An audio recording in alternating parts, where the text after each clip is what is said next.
No adventurers allowed. The mustering yard was filled with people, all of them responding to the Lord's call for aid. The region was under assault by the forces of the dread necromancer Ardith Val, and volunteers of all kinds had come to offer their services.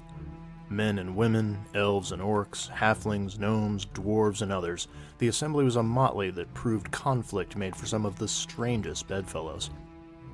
Through the crowd swaggered an elf. He was tall and lean, his silver hair pulled into an elaborate braid. His leathers were black and red with shining studs of steel in elaborate patterns. A silvered rapier hung from one side of his belt, and a dagger was secured to the other. He carried a long ashwood bow over one shoulder, and a thin quiver sat snugly at an angle across his back.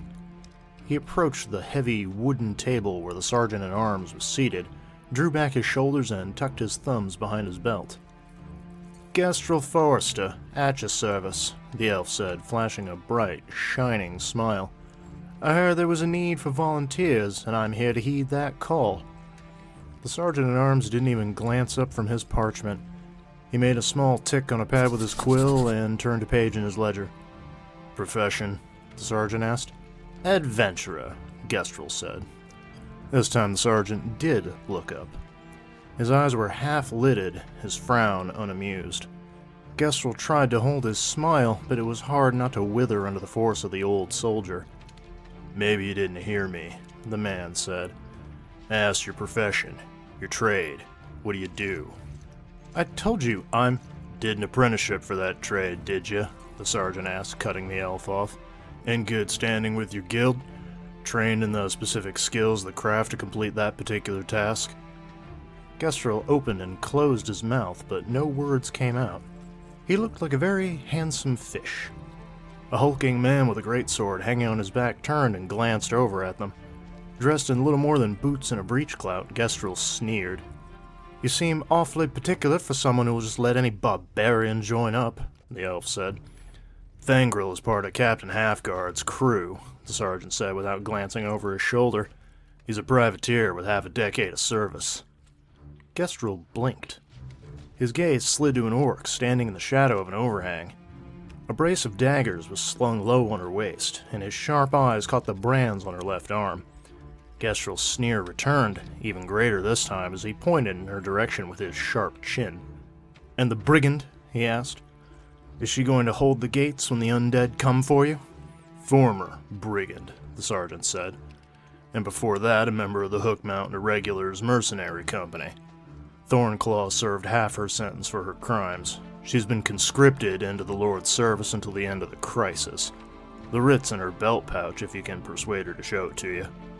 Gestrel floundered once more, his eyes flashing back and forth over the assembled crowd. The sergeant tapped his index finger on the table impatiently. The elf licked his lips and swallowed hard. Finally, he blew out a long breath and tried to fix his smile back into place. "I'm a bard," he said. "I'm afraid that won't be much use in this campaign, then," the sergeant said, flickering through his ledger. "If you can play a drum or a fife, you can help keep the marching time. Other than that, we need fighters, not storytellers." "Look," Gestrel said, planting his hands on the table and staring into the sergeant's face. "I can cast healing spells. I can banish fear. I can use half a dozen different weapons, and I'm a keen shot with this bow.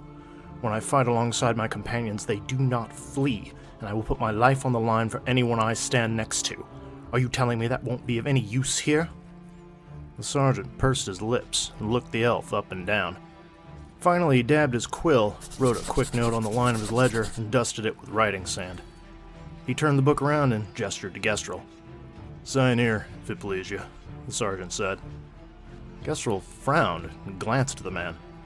"Militia sergeant?" The sergeant-at-arms smiled, and there was a surprising gleam of mischief in his eyes when he did it. "I know my own kind when I see 'em. I just make your mark there and report for assignment. There's plenty of parties forming up, and a lot of them could use somebody with your particular skill set."